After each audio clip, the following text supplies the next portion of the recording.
Bonjour, cher public. Vidéo numéro 5. Je vais essentiellement présenter les conseils et les recettes pour booster davantage votre budget, donc votre budget de développement, ou pour mieux réussir cette réflexion portant sur la transformation de votre salaire en source de progrès.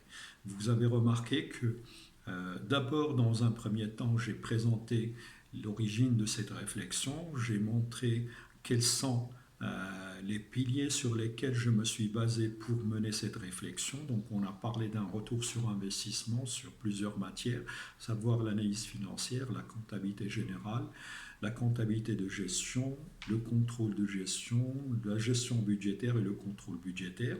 Puis par la suite, j'ai présenté l'art et la manière avec laquelle je peux envisager mon auto-motivation et comment je peux la booster. Pourquoi? Parce que le travail que je vais attaquer, c'est un travail qui est simple pour certains, mais très difficile pour la plupart d'entre nous. Pourquoi? Parce que nous sommes habitués donc à nous lancer dans de fortes consommations. Nous faisons aussi des achats impulsifs. Nous sommes plus ou moins inondés de publicité et à chaque fois que nous avons peut-être donc de l'argent dans nos mains, donc la première chose que nous faisons, c'est de courir pour acheter ou payer quelque chose. Et donc le travail que nous allons entamer, c'est un travail qui va être peut-être difficile dans les premiers mois, mais il est clair que avec le temps, donc, on aura besoin donc de nous habituer et de faire en sorte à ce que cet élément-là devienne une partie de notre quotidien. Dans le cadre de la troisième vidéo, je suis revenu sur le challenge de la liberté financière, dans la mesure où je suis parti d'une configuration propre à Monsieur X qui avait donc des recettes mensuelles de 25 000 dirhams qui étaient déjà diversifiées et qui portaient sur un salaire fixe de 15 000 dirhams, un loyer reçu de 5 000 dirhams et des dividendes de 5 000 dirhams. Le problème pour Monsieur X, c'est que toutes ces recettes étaient affectées au paiement de certaines charges. Et donc finalement, Monsieur X se retrouvait avec un taux d'épargne de 0%. Le challenge était comment je peux passer d'un taux d'épargne de 0% à 40% ou à 45%. Et donc, par rapport à cet objectif que j'ai besoin d'atteindre et par la suite battre, donc si vous avez déjà pris conscience de cet élément, c'est que vous êtes déjà sur la bonne voie. Maintenant, la solution que nous avons proposée, c'est que j'ai besoin de faire appel à la comptabilité générale. Vous rentrez sur Google, vous téléchargez le plan comptable, donc le plan comptable en fichier Excel. Donc en fichier Excel, vous aurez toutes les charges qu'une entreprise paie et que vous pouvez donc facilement adapter par rapport à votre budget mensuel. Identifier les charges qui vous touchent de très près, donc de près ou de loin par rapport à votre mois et affecter dans la colonne montant, donc les montants, donc le montant des factures que vous payez. Une fois que vous aurez réussi à tracer toutes les charges, vous allez les regrouper en plusieurs parties. Et pour l'essentiel, par rapport à l'ensemble des personnes, nous avons des mensualités par rapport au logement, des mensualités par rapport à l'auto. Nous avons les frais de tenue, donc les frais de tenue du foyer, donc ravitaillement, nourriture, approvisionnement, etc.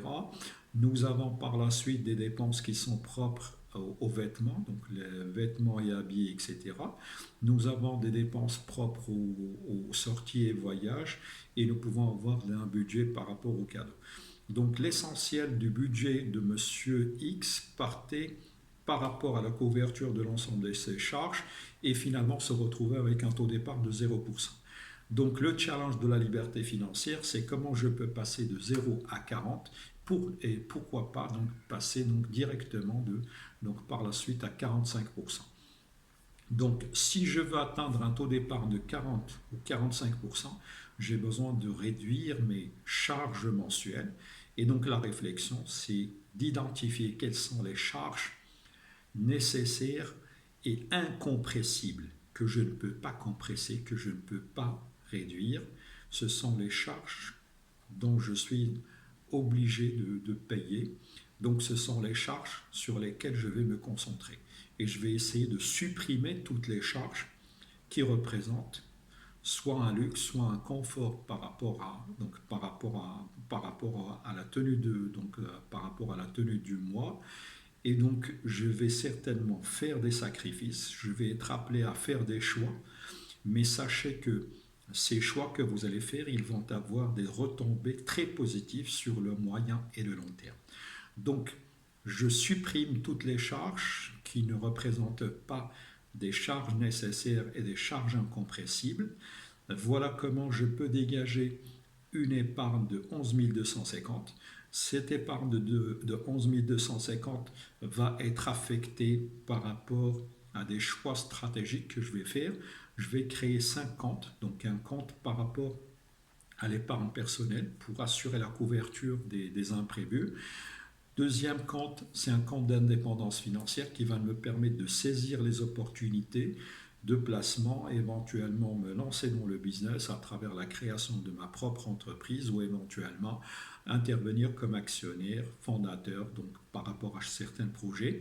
Créer aussi un compte d'investissement en soi dans lequel je vais peut-être ramasser un capital qui va me permettre de faire des formations, des masters, des formations pointues, de participer à des colloques, faire du développement personnel, c'est à vous de définir votre projet professionnel, de choisir les formations et les séminaires qui vont vous permettre d'atteindre cet objectif. Création d'un compte d'épargne, donc création d'un compte fan dans lequel vous allez essentiellement vous consacrer à des activités, à des passions, profiter des plaisirs de la vie, profiter donc de toutes les activités qui peuvent vous procurer du bonheur. Pourquoi? Parce que vous avez besoin de travailler sur ce volet-là, parce que ça va être votre échappatoire, ça va être votre refuge, ça va être votre manière de vous rendre plus équilibré, de mener une vie équilibrée dans laquelle vous allez vous sentir épanoui. Une personne ne peut se dépasser, ne peut repousser les limites de son innovation, ne peut travailler au-delà de ses potentialités que si elle est heureuse, épanouie et accomplie. Dernier compte que vous allez créer, c'est un compte de soutien familial de soutien familial et aux proches. Pourquoi? Parce que le bonheur, vous pouvez l'avoir, vous pouvez le vivre si vous allez déjà apprendre à donner aux autres. Donc cette possibilité de donner aux autres va vous permettre de mieux vous sentir, de vous sentir heureux, de vous sentir fier d'avoir contribué au développement d'autres personnes et surtout va vous procurer de la jouissance, du bonheur et du plaisir. Pourquoi? Parce que vous êtes en train de développer avec vous donc votre entourage et vos personnes proches. Et donc, arrivé à ce stade, donc là, une fois que j'aurai mis en place cette stratégie de création de richesse à moyen et long terme, il est clair que là, vous pouvez y aller avec d'autres conseils et d'autres recettes qui vont vous permettre de mieux vous améliorer. Si vous arrivez à avoir des recettes supplémentaires, si vous arrivez encore à réduire un peu les charges, donc les charges et passer peut-être à un taux d'épargne de 45% à 50%, à 55%, tout le reliquat, donc tout le surplus que vous allez avoir, je vous conseille de l'investir dans le compte investissement en soi. Pourquoi? Parce que plus vous allez investir sur vous-même, plus vous allez encore saisir des opportunités conséquentes et donc vous allez pouvoir progresser et saisir et engager des phases de développement exceptionnelles et donc vous allez vivre la vie de la vie de vos rêves. Deuxième conseil, augmentez votre investissement sur vous. Donc là, c'est quelque chose de fondamental à travers des séminaires, à travers l'apprentissage de plusieurs langues, à travers la participation donc à plusieurs débats, intégrer, intégrer les réseaux, essayer de tisser du relationnel, essayer de travailler sur le networking. Pourquoi? Parce que l'apprentissage, des fois, il peut être plus intéressant donc de l'assurer au tas, donc de l'assurer sur le terrain.